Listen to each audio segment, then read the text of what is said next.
We come now to the online awards.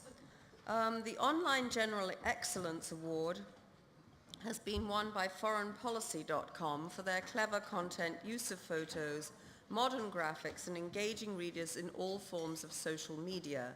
Here to accept is Editor-in-Chief of Foreign Policy, Susan Glasser.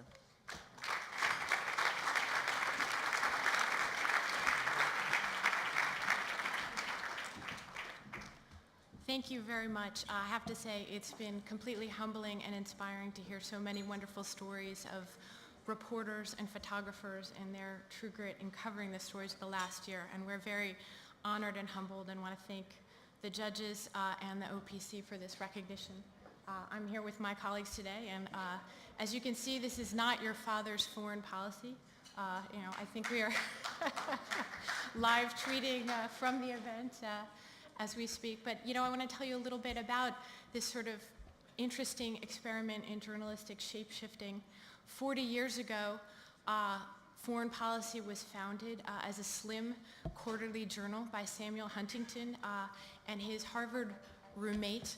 The two of them were famously feuding over the Vietnam War, and although very little survives of that original quarterly journal, I like to think that the legacy that they gave to us was one of challenging the conventional wisdom, and it really was born out of the conviction that the conversation in the Vietnam era had been far too limited and had not been an engagement between people who really disagreed and could look at the world as it was. And so I think that although Foreign Policy is no longer a quarterly journal, we have pictures now, we're a magazine, and we're also, for the last 3 years, a daily website. And it's something I imagine that Samuel Huntington could probably not think of a managing editor of Foreign Policy like my colleague Blake, who's here, who spent the last year tweeting the Arab Spring. But I like to think that we're still true to the legacy of challenging that kind of conventional wisdom.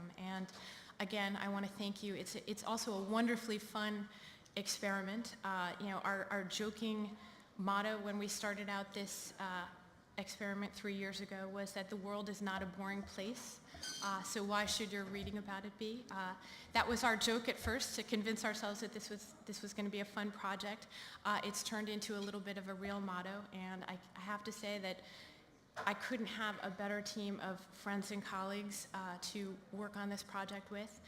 Blake Hounshill and Ben Pauker are here, my friends and deputies and colleagues. We have a small and wonderful team, and I'm very honored to be here tonight, so thank you very much.